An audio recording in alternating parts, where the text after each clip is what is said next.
ಮನಸ್ಸಿನ ಭಾವನೆ ಅರಿತವರಾರು. ಮುಂದುವರಿದ ಭಾಗ 7. ನಿಮ್ಮ ಬಿಡುವಿನ ವೇಳೆಯಲ್ಲಿ ಕೇಳಿ, ಆನಂದಿಸಿ, ಪ್ರೋತ್ಸಾಹಿಸಿ. Stay tuned with Rekha story time. Vasant ಹಾಗೂ ವಂದನಾ ಬೆಂಗಳೂರಿನಿಂದ ಶಿವಮೊಗ್ಗಕ್ಕೆ ಬಂದು 1 ತಿಂಗಳು ಕಳೆದಿತ್ತು. ಅವನಿಗೆ ಮೊದಲ ತಿಂಗಳ ಸಂಬಳ ಕೂಡ ಬಂದಿತು.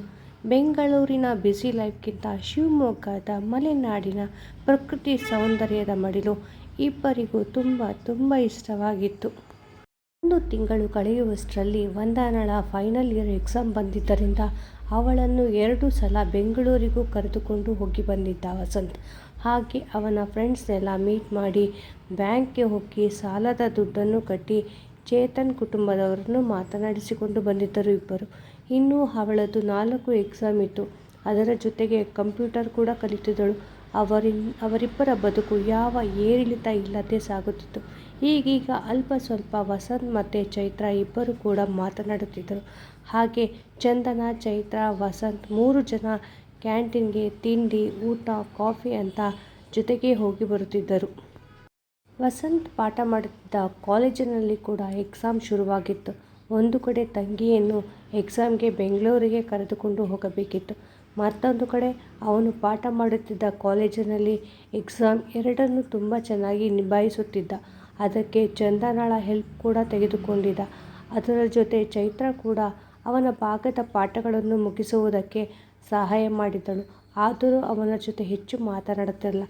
ಚಂದನ ಮಾತ್ರ ವಸಂತ್ ಜೊತೆ ಚೆನ್ನಾಗಿ ಮಾತನಾಡುತ್ತಿದ್ದಳು. ವಂದನಾ ಹಾಗೂ ವಸಂತ್ ಇಬ್ಬರು ಎಲ್ಲವನ್ನೂ ಸರಿಯಾಗಿ ಸಮನಾಗಿ ತೂಗಿಸಿಕೊಂಡು ಹೋಗಿದ್ದರು. ವಂದನಾ ಎಕ್ಸಾಮ್ ಕೂಡ ಮುಗಿದಿದ್ದರಿಂದ ಇಬ್ಬರು ಈಗ ಟೆನ್ಷನ್ ಫ್ರೀ ಆಗಿದ್ದರು. ಬೆಂಗಳೂರು, ಶಿವಮೊಗ್ಗ ಅಂತ ಓಡಾಟದ ಒತ್ತಡ ಕಡಿಮೆಯಾಗಿತ್ತು. ಅವನು ಕಾಲೇಜ್ಗೆ ಪೇಪರ್ ವ್ಯಾಲ್ಯೂಯೇಷನ್ಗೆ ಹೋಗುತ್ತಿದ್ದರಿಂದ ವಂದನಾಗೆ ಮನೆಯಲ್ಲೇ ಒಬ್ಬಳೇ ಕುಳಿತು ಬೇಜಾರಾಗುತ್ತಿದ್ದರು. ಇಬ್ಬರೂ ಬೆಳಿಗ್ಗೆನೇ ಸೇರಿ ಎಲ್ಲ ಕೆಲಸ ಮುಗಿಸುತ್ತಿದ್ದರಿಂದ ವಸಂತ್ ಕಾಲೇಜ್ಗೆ ಹೋದಾಗಿನಿಂದ ಸಂಜೆ ಬರುವವರೆಗೂ ವಂದನಾ ಫ್ರೀಯಾಗಿರುತ್ತಿದ್ದಳು. ಎಲ್ಲಾದರೂ ಕೆಲಸಕ್ಕೆ ಸೇರಿದರೆ ಅಣ್ಣನಿಗೂ ಸಹಾಯ ಆಗುತ್ತೆ ಅಂತ ಯೋಚಿಸುತ್ತಾಳೆ.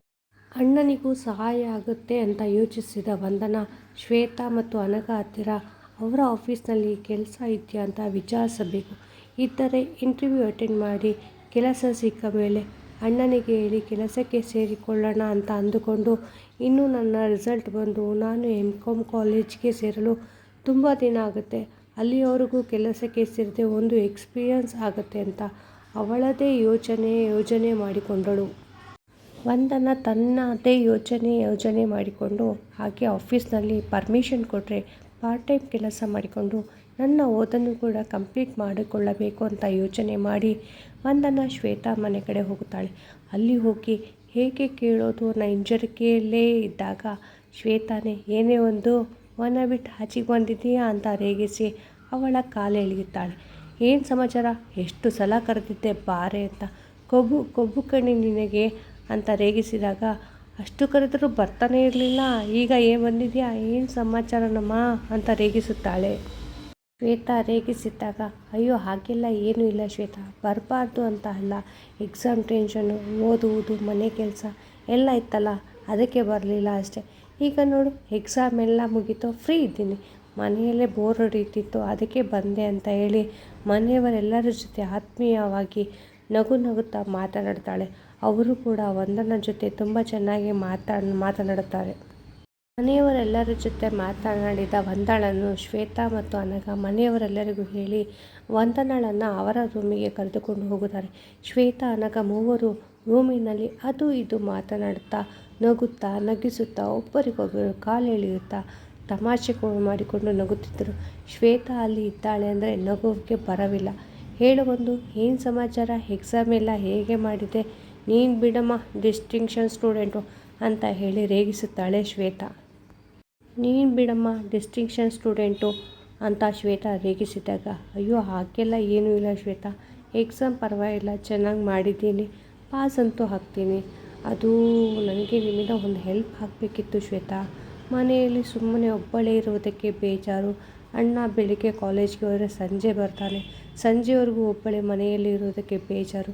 ನಿಮ್ಮ ಆಫೀಸ್ನಲ್ಲಿ ಯಾವುದಾದ್ರೂ ಕೆಲಸ ಇದ್ದರೆ ಕೇಳೋಣ ಅಂತ ಬಂದೆ.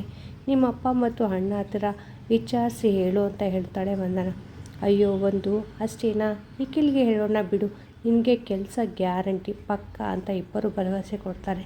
ಮೂವರು ಕೂಡಿ ತುಂಬ ಹೊತ್ತು ಖುಷಿಯಾಗಿ ಮಾತನಾಡಿಕೊಂಡು ಇದ್ದರು. ಶ್ವೇತಾ, ಅನಘಾ ಮತ್ತು ವಂದನ 3 ಜನ ತಮ್ಮ ರೂಮಿನಲ್ಲಿ ಕುಳಿತು ಮಾತನಾಡುತ್ತಾ ಶ್ವೇತಾ ತಾನು ಇಷ್ಟಪಡುತ್ತಿದ್ದ ತನ್ನ ಹುಡುಗನ ಬಗ್ಗೆ ಎಲ್ಲ ಹೇಳ್ತಾಳೆ ವಂದನ ಹತ್ತಿರ. ನಮ್ಮ ಚೈತ್ರ ಅಕ್ಕನ ಗಂಡನ ತಮ್ಮ, ಅಂದರೆ ನಮ್ಮ ಭಾವನ ತಮ್ಮ. ನಾನು ಕೂಡ ಅವರನ್ನು ಇಷ್ಟಪಡುತ್ತೆ, ಅವರು ಕೂಡ ನನ್ನನ್ನು ತುಂಬ ಇಷ್ಟಪಡುತ್ತಿದ್ದಾರೆ ಅಂತ ಗೊತ್ತಾಯಿತು. ಮುಂಚೆಯಿಂದಲೂ ನಮ್ಮ ತಾತ ಮತ್ತು ಅವರ ತಾತನೇ ಇಬ್ಬರು ಫ್ರೆಂಡ್ಸು, ತುಂಬ ಪರಿಚಯದವರೇ. ಆದರೆ ನಾವಿಬ್ಬರು ಒಬ್ಬರನ್ನೊಬ್ಬರು ಇಷ್ಟಪಟ್ಟಿದ್ದು ನೋಡಿದ್ದು ಅಕ್ಕನ ಮದುವೆಯಲ್ಲೇ. ನನಗೆ ಅವರ ಪರಿಚಯ ಕೂಡ ಹಾಕಿತ್ತು ಅಂತ ಹೇಳುತ್ತಾಳೆ ಶ್ವೇತಾ. ಚೈತ್ರಳ ಮದುವೆ ವಿಷಯ ಕೇಳಿದ ವಂದನ ಆಶ್ಚರ್ಯದಿಂದ, ಏನು ಚೈತ್ರಕ್ಕನಿಗೆ ಮದುವೆ ಆಗಿದೆಯಾ? ಮತ್ತು ಅವ್ರ ಕೊರಳಲ್ಲಿ ಕರಿಮಣಿ ಮತ್ತು ಕಾಲಿನಲ್ಲಿ ಕಾಲುಂಗುರನ ನೋಡಲೇ ಇಲ್ಲ. ಇಷ್ಟು ದಿನದಲ್ಲಿ ಚೈತ್ರಕ್ಕನ ಗಂಡನನ್ನು ನಾನು ಒಮ್ಮೆ ಕೂಡ ನೋಡಲೇ ಇಲ್ವಲ್ಲ. ಚೈತ್ರಕ್ಕನ ನೋಡಿದರೆ ಅವರಿಗೆ ಮದುವೆ ಆಗಿದೆ ಅಂತ ಅನ್ನಿಸೋಲ್ಲ. ಮತ್ತು ಯಾಕೆ ಚೈತ್ರಕ್ಕ ಇಲ್ಲೇ ಇದ್ದಾರೆ, ಅವ್ರ ಗಂಡನ ಮನೆಗೆ ಹೋಗಲ್ವಾ ಅಂತ ಕೇಳುತ್ತಾಳೆ. ಚೈತ್ರಳ ಮದುವೆ ವಿಷಯ ಕೇಳಿ ವಂದನ ಮತ್ತು ಚೈತ್ರಕ್ಕ ಯಾಕೆ ಇಲ್ಲೇ ಇದ್ದಾರೆ, ಗಂಡನ ಮನೆಗೆ ಹೋಗಲ್ವಾ ಅಂತ ಕೇಳಿದಾಗ, ಅದು ಒಂದು ದೊಡ್ಡ ಕತೆ ಕಣೆ. ಒಂದು ಪಾಪ ಅಕ್ಕ ಭಾವ ಎಷ್ಟು ಕನಸು ಕಂಡಿದ್ದರು ಗೊತ್ತಾ. ತುಂಬ ಒಬ್ಬರನ್ನೊಬ್ಬರು ಪ್ರೀತಿಸುತ್ತಿದ್ದರು. ಆದರೆ ವಿಧಿ ಅವರಿಬ್ಬರನ್ನು ದೂರ ಮಾಡಿತು. ಚೇತು ಭಾವನನ್ನು ಅವಳ ಬಾಳಿನಿಂದ ಶಾಶ್ವತವಾಗಿ ದೂರ ಮಾಡಿಬಿಟ್ಟಿತು ಅಂತ ಕಣ್ತುಂಬಿಕೊಳ್ಳುತ್ತಾಳೆ. ಸಾರಿ ಶ್ವೇತಾ, ನಿನಗೆ ಹಳೆಯದನ್ನೆಲ್ಲ ನೆನಪಿಸಿ ನೋವು ಮಾಡಿದೆ, ಸಮಾಧಾನ ಮಾಡ್ಕೋ ಅಂತ ಹೇಳಿದಾಗ ಶ್ವೇತಾ ತನ್ನ ಕಣ್ಣೀರನ್ನು ಒರೆಸಿಕೊಂಡು, ಮತ್ತೆ ಏನು ಗೊತ್ತಾ ವಂದನ, ಅವಳದಲ್ಲದ ತಪ್ಪಿಗೆ ಕೆಲವೊಂದಷ್ಟು ಜನ ಅವಳಿಗೆ ಮಾನಸಿಕವಾಗಿ ಚುಚ್ಚಿ ಮಾತನಾಡುತ್ತಾರೆ ಕಣೆ. ಅದಲ್ಲದ ತಪ್ಪಿಗೆ ಜನಗಳು ಚುಚ್ಚಿ ಮಾತನಾಡ್ತಾರೆ ಕಣೆ ವಂದನ. ಭಾವನ ಆಯಸ್ಸು ಮುಗಿದು ಸತ್ತಿದ್ದಕ್ಕೆ ಅಕ್ಕ ಕಾರಣನ? ಕಾಲ್ಗುಣ ಸರಿ ಇಲ್ಲ, ಅವಳಿಂದನೇ ಚೇತನ್ ಭಾವ ಸತ್ತಿದ್ದು ಅಂತ ಹೇಳುವುದನ್ನು ಕೇಳಿ ಅಕ್ಕ ಮಾನಸಿಕವಾಗಿ ಡಿಪ್ರೆಷನ್ಗೆ ಹೋಗಿದ್ದಳು. ಚೈತ್ರ ರೂಮ್ ಬಿಟ್ಟು ಆಚೆಗೆ ಬರ್ತಿರ್ಲಿಲ್ಲ ಗೊತ್ತಾ. ಅವಳನ್ನು ಬದಲಾಯಿಸಿ ಅವಳನ್ನು ಒಬ್ಬಳು ಮನುಷ್ಯಳನ್ನಾಗಿ ಮಾಡಲು ನಾವೆಲ್ಲ ಎಷ್ಟು ಕಷ್ಟಪಟ್ಟಿದ್ದೀವಿ ಗೊತ್ತಾ ಒಂದು ಅಂತ ಶ್ವೇತಾ ಅನಗ ಬಿಕ್ಕಿ ಅಳುತ್ತಿದ್ದಾಗ ವಂದನ ಇಬ್ಬರನ್ನು ಒಪ್ಪಿಕೊಂಡು ಸಮಾಧಾನ ಮಾಡ್ತಾಳೆ. ತನ್ನ ಕಣ್ಣಂಚನ್ನು ಒರೆಸಿಕೊಳ್ಳುತ್ತಾಳೆ. ಸಮಾಧಾನ ಮಾಡುತ್ತಿದ್ದ ವಂದನಾಳ ಕಡೆ ತಿರುಗಿದ ಶ್ವೇತಾ, ಆದರೆ ಭಾವನ ಮನೆಯವರೆಲ್ಲ ಕೆಟ್ಟವರಲ್ಲ ಒಂದು. ಚೇತನ್ ಭಾವನ ಸೋದರತ್ತೆ ಎಲ್ಲರ ತಲೆ ಕೆಡಿಸಿತು. ಅವರ ಮಗಳನ್ನು ಚೇತನ್ ಭಾವನಿಗೆ ಕೊಡಬೇಕು ಅಂತ ಆಸೆ ಇತ್ತಂತೆ. ಆದರೆ ಭಾವ ಅಕ್ಕನನ್ನು ತುಂಬ ಇಷ್ಟಪಡುತ್ತಿದ್ದರು. ಅದಕ್ಕೆ ಆ ಕೋಪಕ್ಕೆ ಅಕ್ಕನ ಮೇಲೆ ಕೆಟ್ಟ ಆರೋಪಗಳನ್ನು ಹೊರಿಸಿದರು. ನಾನಾಗಿದ್ದಿದ್ರೆ ಅದ್ರ ಕಥೆನೇ ಬೇರೆ ಆಗುತ್ತಿತ್ತು. ಆದರೆ ನಮ್ಮ ಚೈತ್ರ ನಂತರ ಅಲ್ಲ, ಅವಳು ತುಂಬ ಸೈಲೆಂಟ್ ಹುಡುಗಿ. ನಮ್ಮ ಬಲವಂತಕ್ಕೆ ಮೇಲೆ ನಗುತ್ತಿದ್ದಾಳಷ್ಟೇ, ಆದರೆ ಒಳಗೆ ಎಷ್ಟು ನೋವು ಅನುಭವಿಸಿದ್ದಾಳೆ ಗೊತ್ತಾ. ಚೈತ್ರಕ್ಕ ಎಲ್ಲರ ಜೊತೆ ನಗ್ನಗ್ತಾ ಮಾತಾಡ್ತಾಳೆ, ಆದರೆ ಒಳ ಮನಸ್ಸಿನಲ್ಲಿ ಎಷ್ಟು ನೋವಿದೆ ಗೊತ್ತಾ ವಂದನ ಅಂತ ಹೇಳಿದಾಗ ವಂದನ, ಶ್ವೇತಾ, ಚೈತ್ರ ಅಕ್ಕನಿಗೆ ಇನ್ನೂ ಚಿಕ್ಕ ವಯಸ್ಸು, ಯಾಕೆ ಇನ್ನೊಂದು ಮದುವೆ ಮಾಡಬಾರ್ದು ಅಂತ ಕೇಳ್ತಾಳೆ. ಅಯ್ಯೋ ಒಂದು, ನಾವು ತುಂಬ ಸಲ ಹೇಳಿ ಸಾಕಾಯಿತು, ಆದರೆ ಅಕ್ಕ ಒಪ್ಪುತ್ತಿಲ್ಲ. ಅವಳಿಗೆ ಚೇತನ್ ಭಾವನನ್ನು ಮರೆಯೋಕೆ ಆಗ್ತಿಲ್ಲ ಅಂತ ಹೇಳ್ತಾಳೆ. ಅದಕ್ಕೆ ಇನ್ನೊಂದು ಸ್ವಲ್ಪ ದಿನ ಹೋಗಲಿ, ಈಗ ಇನ್ನು ಕೆಲಸಕ್ಕೆ ಹೋಗ್ತಾಳೆ, ಸ್ವಲ್ಪ ಅವಳ ಮನಸ್ಸು ಆ ಘಟನೆಗಳೆಲ್ಲ ಮರೆತು ತಿಳಿಯಾಗಲಿ ಅಂತ ಸುಮ್ಮನಾಗ್ತೀವಿ. ಖಂಡಿತ ಅಕ್ಕನನ್ನು ಅರ್ಥ ಮಾಡಿಕೊಂಡು ಚೆನ್ನಾಗಿ ನೋಡಿಕೊಳ್ಳೋ ಹುಡುಗ ಸಿಕ್ಕರೆ ಖಂಡಿತ ಹೇಗಾದರೂ ಮಾಡಿ ಅಕ್ಕನನ್ನು ಒಪ್ಪಿಸ್ತೀವಿ ಅಂತ ಹೇಳ್ತಾರೆ ಶ್ವೇತಾ ಮತ್ತು ಅನಘ. ಖಂಡಿತ ಅಕ್ಕನನ್ನು ಇನ್ನೊಂದು ಮದುವೆಗೆ ಒಪ್ಪಿಸ್ತೀವಿ ಅಂತ ಹೇಳಿದಾಗ ನಾನು ಕೂಡ ಸಹಾಯ ಮಾಡ್ತೀನಿ ಅಂತ ಹೇಳ್ತಾಳೆ ವಂದನ. ಸರಿ ಶ್ವೇತಾ, ನಾನಿನ್ನು ಹೊರಡ್ತೀನಿ, ಬಂದು ತುಂಬ ಹೊತ್ತಾಯಿತು. ಅಣ್ಣ ಕೂಡ ಕೆಲಸದಿಂದ ಬರೋ ಟೈಮ್ ಆಯಿತು.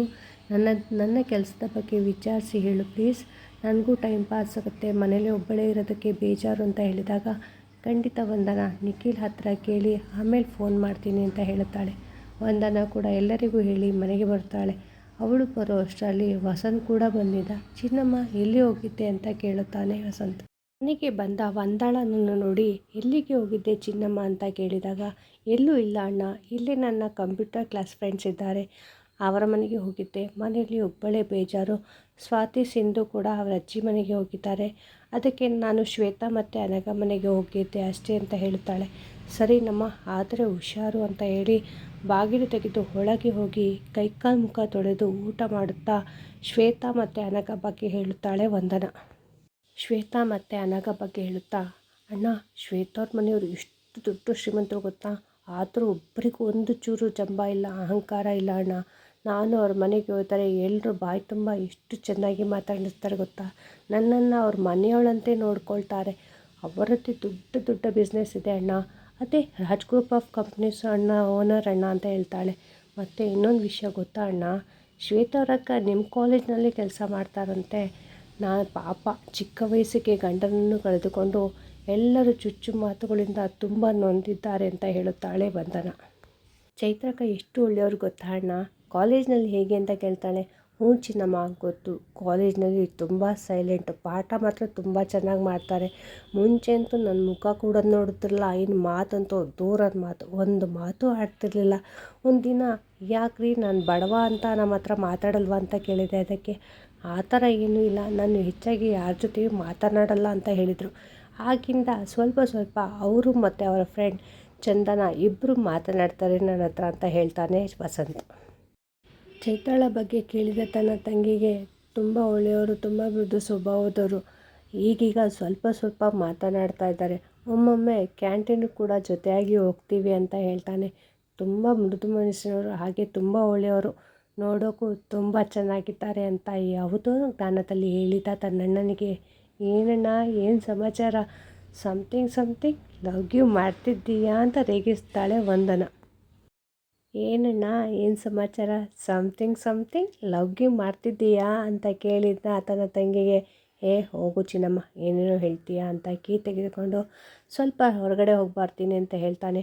ಅಣ್ಣ ಅಂತ ವಂದನ ಕೂಗಿದ ಕೂಡಲೇ ಅವನು ಹಿಂದಿರುಗಿ ನೋಡಲು ಚೈತ್ರ ಅಂತ ಅತ್ತಿಗೆ ಸಿಕ್ಕಿದರೆ ಎಷ್ಟು ಚೆನ್ನಾಗಿರ್ತದೆ ಅಲ್ವಾ ಅಂತ ಹೇಳ್ತಾಳೆ. ಚೈತ್ರ ವಿಷಯಕ್ಕೆ ತನ್ನನ್ನು ರೇಗಿಸುತ್ತಿದ್ದ ತನ್ನ ತಂಗಿಗೆ, ಅಯ್ಯೋ ಹೋಗು ಚಿನ್ನಮ್ಮ, ನೀನು ಸುಮ್ಮನೆ ಏನೇನೋ ಹೇಳಬೇಡ, ಫಸ್ಟು ನಿನ್ನ ಮದುವೆ ಆಗಬೇಕು, ಆಮೇಲೆ ನನ್ನದು ಅಂತ ಹೇಳ್ತಾನೆ. ಇಲ್ಲ ಅದೆಲ್ಲ ಆಗೋಲ್ಲ, ಫಸ್ಟ್ ನೀನು ಮದುವೆ ಆಗಿ ನೀನು ಮತ್ತು ನನ್ನ ಅತ್ತಿಗೆ ಇಬ್ಬರು ನನ್ನನ್ನು ದಾರೆ ಎರೆದು ಮದುವೆ ಮಾಡಿಕೊಡ್ಬೇಕು ಅಂತ ಹೇಳ್ತಾಳೆ. ಸರಿ ಅದಕ್ಕಿನ್ನೂ ಟೈಮ್ ಇದೆ, ನೋಡೋಣ ಅಂತ ಅವನು ಬೈಕ್ ತೆಗೆದುಕೊಂಡು ಹೊರಗೆ ಹೋದರೆ ಇವಳು ಮನೆ ಕೆಲಸದ ಕಡೆ ಗಮನ ಕೊಡುತ್ತಾಳೆ. ವಂದನ ಆಸೆಪಟ್ಟಂತೆ ಚೈತ್ರ ಮತ್ತು ವಸಂತ್ ಮದುವೆ ಎಂಬ ಬಂಧನದಲ್ಲಿ ಬಂದಿಯಾಗುತ್ತಾರಾ, ಯಾರಿಗೆ ಯಾರು ಎಂದು ಭ್ರಮ ಬರ್ತಿದ್ದಾನೆ ಅಂತ ನೋಡೋಣ ಮುಂದಿನ ಸಂಚಿಕೆಗಳಲ್ಲಿ. ನಿಮ್ಮ ಅನಿಸಿಕೆ ಅಭಿಪ್ರಾಯಗಳನ್ನು ತಪ್ಪದೇ ಕಮೆಂಟ್ ಮಾಡಿ ತಿಳಿಸಿ. ಧನ್ಯವಾದಗಳು. ನಿಮ್ಮ ಪ್ರೋತ್ಸಾಹದ ನಿರೀಕ್ಷೆಯಲ್ಲಿ. Thank you so much. Stay tuned with Rekha story time. ನಿಮ್ಮ ಬಿಡುವಿನ ವೇಳೆಯಲ್ಲಿ ನನ್ನ ಕಥೆಗಳನ್ನು ಕೇಳಿ ಆನಂದಿಸಿ ಹಾಗೂ ಪ್ರೋತ್ಸಾಹಿಸಿ. Thank you.